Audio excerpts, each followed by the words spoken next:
tawagin. Huwag ka lang matapat at matulungin.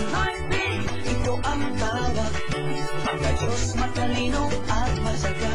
Naalala mo pa ba?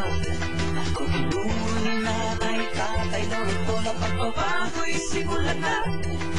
Marating ng hamon kahit ano pa man, magkahawak ang kamay, sama-sama. Pinoy, Pinoy, aming lahi, bilib ka para sa tunay niyang ugali. Hoy, Luzon, Visayas, Mindanao, sa buong mundo, kaya niyang humataw pag malaki. Ihanay ka sa ibang lahi, kaya mo yan. Ikaw ay hahangaan. Yan ang Pinoy, yan ang Pinoy, yan ang Pinoy, yan ang Pinoy.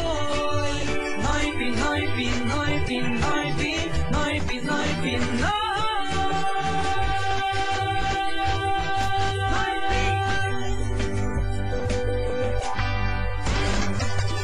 Bakla, bading, bakler, baklush, third sex, mga paru-parong bukid. Ano man ang tawag namin sa ating mga kaibigang sinabi-okay. Dapat taoin sila katulad na. Mga Noisy, samahan niyo po kami ngayong gabi at sisilipin natin ang mundo ng mga pinabae o mga gay. Aalamin natin kung ano ang pinagdadaanan nila sa araw-araw na niyang pakikisalamuha sa iba't ibang mga tao. Alam niyo ba na ang simpleng tawag ng kalikasan, minsan hindi nila alam ang dapat nilang halagyan? Ang mga lalaking pumapasok ng CR, takang-taka nang makita si Chrissy sa teritoryo nila. Pinoy, Pinoy, Pinoy, Pinoy, Pinoy. Pribado o pampubliko si Arman, inaasahan natin na maginhawa ang paggamit natin ng mga comfort room. Kaya nga comfort room ang tawag eh. Pero sa ating mga kapatid na kapatid, diskriminasyon o ginhawa ba ang nararamdaman nila kapag sila gumagamit ng public toilets?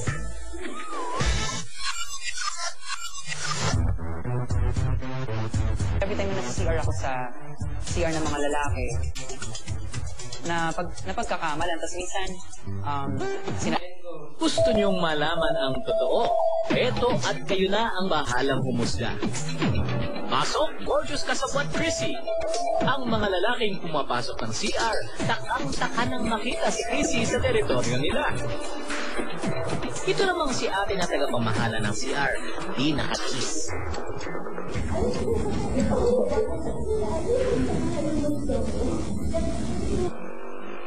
Uy, concerned si ate. At ano ito? Instant celebrity si Chrissy.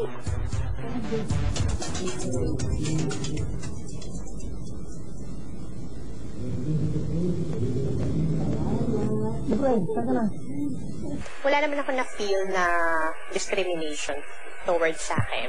Kasi may ibang mga babae, may mga ibang tao, pinapaano pa nila ako sa female, pinapapunta pa nila ako sa female.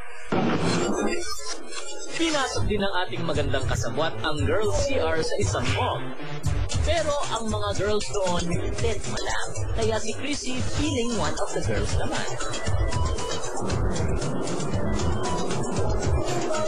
May shock value pa rin ang presence ni Chrissy para sa mga lalaki.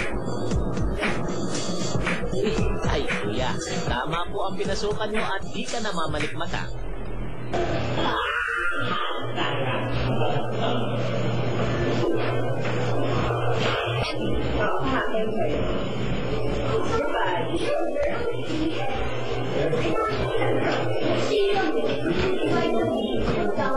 Ito namang si Daddy.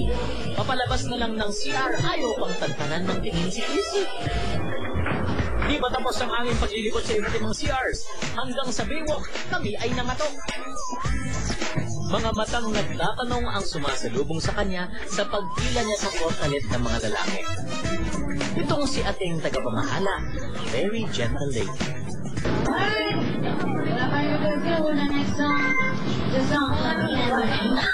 Chrissy, ang haba ng hair mo ha?